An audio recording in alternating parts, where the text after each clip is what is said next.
Should Yu-Gi-Oh! Become more affordable? This video will look at the recent trend in cards being reprinted in more frequent numbers, as well as the potential strategy by Konami to make the game overall less expensive. Recently, several YouTubers like Team APS and Seto Kaiba have begun to speak out about that the game has begun to lean towards being cheaper for the public, but what does this mean? Well, for starters, when you open a booster pack, you are now guaranteed a foil rare. Previously, you could spend $3.99 on a single booster pack to only get a common silver name rare, and more often than not, you wouldn't get any cards of any value.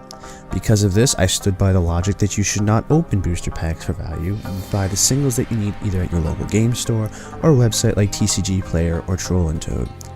But now, you will always open a foil rare, be it a super, an ultra, or a secret rare, so you'll always pull a card that might have some value, either as your card or as a trade. In addition, reprints are becoming more frequent. Megatins, previously only containing a few booster packs of the most recent sets, now contain cards from their own mega set that contain reprints of the most recent sets, making them significantly more worth it.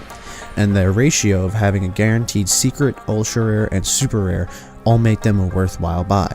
The Premium Gold series is also taking into account printing more needed cards, and as a result is making some expensive cards more affordable to the public.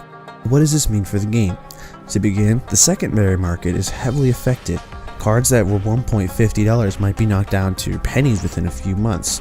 Let's look at an example I saw firsthand myself. Pot of Duality in its initial printing went for over $100 a piece, and as a very powerful staple in many decks at the time, it was a very pricey investment of a few $100s. But after only a few years since its initial printing and many more reprintings in structure decks and mega collections, now has a price tag of under $10 each. So this is a very large financial loss for anyone who's invested a small fortune into a playset at its peak. It seems like almost a guaranteed loss investing in the game nowadays, because at any given point, the cards that held huge price tags can tank in value after only a few reprints, so this makes it very unwise to invest in those $80 and $90 cards, given the chance that they can get reprinted. In addition, for vendors, this is a bit of a problem for them as they make their livelihood on those expensive cards. In addition, the ban list has a huge influence on the market for cards. At one point, Necros went for hundreds of dollars and were at the top of the meta, but in one ban list, the deck was hit significantly and the cost for some of the cards tanked. For the people who invested all that money on the cards, it was a big hit to their wallets. Now, for those of us who don't have gold mines for buying cards on hand, this can be seen as a good thing. For many people, they can't afford the pricier staples and play a more competitive build of their decks. I myself have a Dark Magician deck that I cannot make financially because I do not have scores of gold to pay for the $50 staple Eye of Timaeus, the Solemn Strike that's going for $60. And so as a result, the majority of the competitive side of my deck exists solely on DevPro.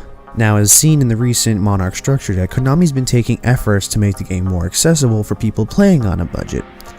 If the people playing on a budget can play almost on par with the competitive decks at the peak of the format without breaking the bank, it'll make the game more approachable for newer players and for people who obviously are on a budget. Again, this was supposed to be a children's card game.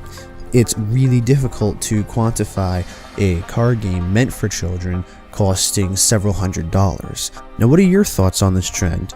Do you feel that the game becoming more affordable is a good thing for players? Let me know your thoughts down below.